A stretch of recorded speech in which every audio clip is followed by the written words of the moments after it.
Annyeong, bienvenue sur Monsieur Parapluie, moi c'est Julien. Si tu me connais pas, cette chaîne parle de K-pop, mais aussi de pop japonaise ou de pop en chinois. Aujourd'hui on va parler de IZ*ONE, IZ*ONE, iZone, IG1. On s'est compris, d'accord. C'est donc le groupe vainqueur de Produce 48, où il y avait des trainees japonaises d'un côté et des trainees coréennes, et puis on les mélange ensemble, c'est un groupe qui ont été super connus, qui ont super bien marché, qui ont sorti La Vie en Rose en Corée. J'avais pas trop aimé cette chanson. Tsuki to Iwasetai, c'est leur premier single japonais que j'avais vraiment aimé, et j'ai appris qu'elles avaient fait un clip pour Gokigen Sayonara. Donc je sais pas si je l'ai bien prononcé déjà. Je sais pas si c'est un truc promo ou pas, parce que j'ai rien vu d'officiel là-dessus. Et pourtant là j'ai juste accès au clip. Donc je suis un peu en mode Donc bah on verra. Bon, dites-moi si vous connaissez bien ce groupe, qu'est-ce que c'est ce truc là, parce que je sais pas du tout si c'est officiel ou pas, j'en sais rien, enfin c'est trop bizarre. Mais bon, en tout cas je vais quand même y faire un MV reaction. Vous avez l'air d'apprécier les vidéos sur ce groupe, donc je vais pas m'en priver. Ding.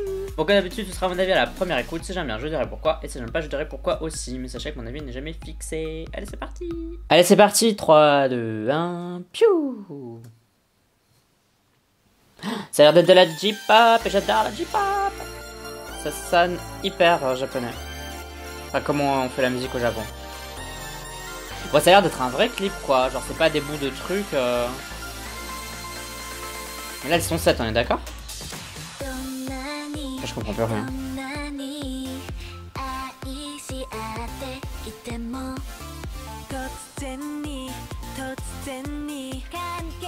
J'adore la veste transparente.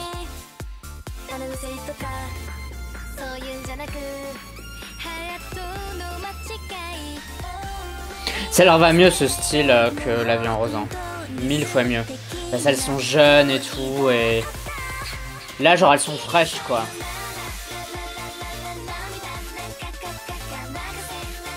Un super bon refrain. Bon, par contre que quelqu'un m'explique pourquoi elles sont pas 12-13 là.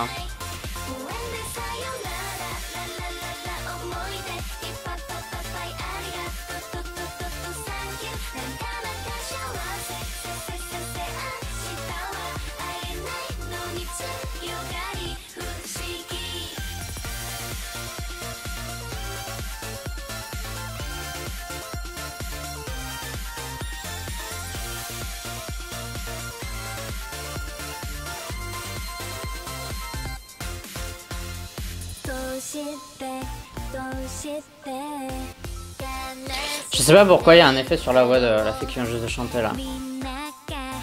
Toutes les autres elles l'ont pas, mais elle, elle est genre doublée.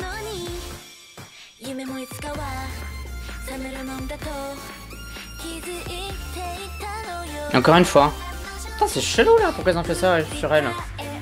J'avais pas fait gaffe avant, mais là je m'entends super fort. Le refrain est super.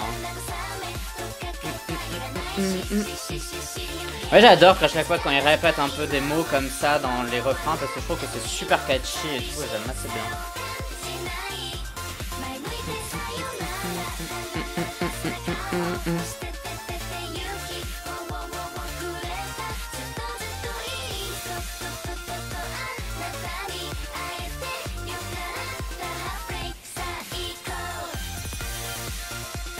Ça pourrait être coréen en fait.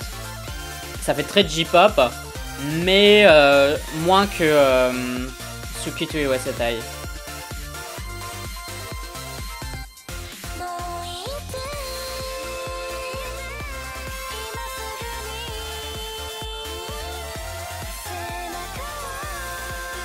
Là, elle chante normal. Hein.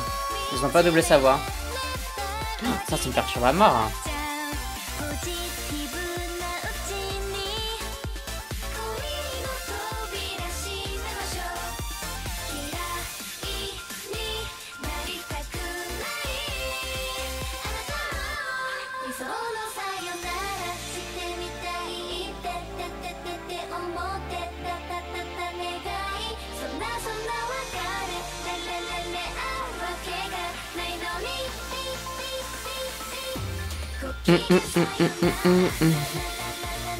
Par contre, j'ai pas compris pourquoi ils ont laissé le fond vert à un moment donné.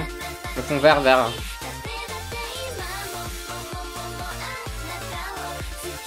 Genre là où il y a les buildings derrière, c'était juste le fond vert. Hein. Je trouve ça étrange pourquoi il les laissait comme ça.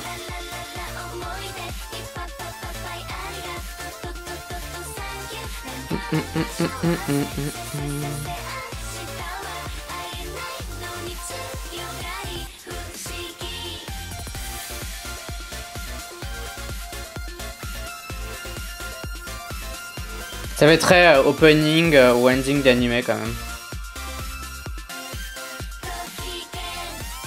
Avec le chip tune. Yes! Bon et bien c'était IG1. J'ai une pote coréenne en fait à qui j'ai demandé comment on prononçait. Elle me dit le Z en fait en Corée il existe mais c'est quand même assez compliqué à prononcer et c'est pas vraiment courant et du coup le Z se transforme en J. Donc normalement elle me dit on devrait dire IG1. Ça, c'est la prononciation coréenne. Après, je sais pas comment elle se présente, etc., comment ils disent, mais on va dire IG1 parce que c'est ma pote coréenne et je lui fais confiance. Donc IG1 avec Gokigen Sayonara. J'ai vraiment bien aimé cette chanson. C'était hyper J-pop, chill, machin, etc. C'est vraiment un style que j'aime assez bien. Quand j'écoute des trucs japonais, ça me fait un peu penser à Tommy February 6. Je sais pas s'il y en a qui parmi vous connaissent, mais c'était un peu de la J-pop, un peu mélancolique et c'était vraiment super stylé. Je crois que c'était l'opening pour Paradise Kiss, qui est un super manga. Allez le lire si vous voulez. C'est la même nana qui a fait Nana, qui est aussi un super manga si vous connaissez pas. Soit whatever. On va pas parler de manga. Non, j'ai vraiment bien aimé. Bon, j'ai un peu re-regardé la séquence et je pense que c'est fait exprès parce qu'on voit carrément tous les écrans verts partout. Et on voit qu'ils sont éteints et donc je pense que c'est fait exprès. Sinon, ils auraient pas fait ça, mais ça m'a quand même paru étrange la première fois que j'ai regardé. Je sais toujours pas même là maintenant pourquoi ils l'ont fait. Second truc un peu étrange, c'est une des nanas, si je dis pas de bêtises, c'est une des membres japonaises, je sais pas laquelle parce que je connais pas encore très bien, enfin je connais les noms mais je sais pas qui est qui. Et ils avaient doublé sa voix sur quasiment toutes ses parties chantées, pas toutes mais quasiment toutes. Et je sais pas pourquoi, peut-être parce qu'elle a pas assez de puissance, j'en sais rien, mais je trouve ça quand même étrange parce qu'une seule fois, je me rappelle où ils l'ont pas fait. Et ça sonnait super bien en fait, genre ça allait très bien et donc je sais pas pourquoi ils l'ont fait, enfin bon. Mais sinon à part ça j'aime bien le clip, c'est pas hyper fou, elles sont toujours dans le même endroit. Mais je l'ai trouvé super sympa, super mignon, coloré, ça bougeait quand même dans tous les sens. Allez, c'était quand même dans une seule pièce, mais il y avait quand même plein de trucs qui apparaissaient partout, des petits graphismes, du coup ça dynamise un peu le truc. Et ça m'a pas dérangé le fait que ça soit pas, parce que généralement je râle un peu là-dessus quand il y a qu'une seule scène. Mais là généralement c'était une seule scène. Mais c'était un peu twisté pour dire que ce soit un peu fun quoi. Sinon la chanson était super sympa, je comprends pas pourquoi elles étaient 7 au lieu de plus, parce que je sais que ce groupe il a au moins 10 membres ou plus, il me semble que c'est 12 ou 13 si je dis pas de conneries. Et je sais pas pourquoi, genre quasiment la moitié n'est pas là, si quelqu'un peut me dire pourquoi, ou en fait qu'est-ce que c'est censé être ce truc en fait, parce que je sais pas du tout, moi j'ai réagi et je pensais que c'était un autre single, un autre truc promotionnel, mais finalement elles sont que la moitié et tout, c'était peut-être un cadeau pour les fans, enfin bon, j'en sais rien, que quelqu'un me dise en commentaire. Et toi, dis-moi qu'est-ce que tu penses de ce titre et surtout donne-moi plus d'infos parce que je sais pas du tout. Tout ça tu peux me dire dans la communauté du parapluie, c'est-à-dire les commentaires sur YouTube, mais aussi sur Twitter, Instagram, Amino et sur Swing. Tu me suis si t'en as envie, uniquement si t'en as envie. Si tu commandes, c'est toujours avec bienveillance parce que c'est comme ça qu'on fait par ici. N'oublie pas de voter au K-Chart de la semaine, c'est le seul classement de musique coréenne francophone qui existe et que je fais chaque semaine, où tu peux voter pour tes artistes préférés. Pour voter, tu as le lien en description de cette vidéo. Si pas, tu peux voir celui de la semaine dernière qui est juste là. Pour moi en tout cas, ce sera tout. On se dit à la prochaine. Bye bye bye bye. Annyeong.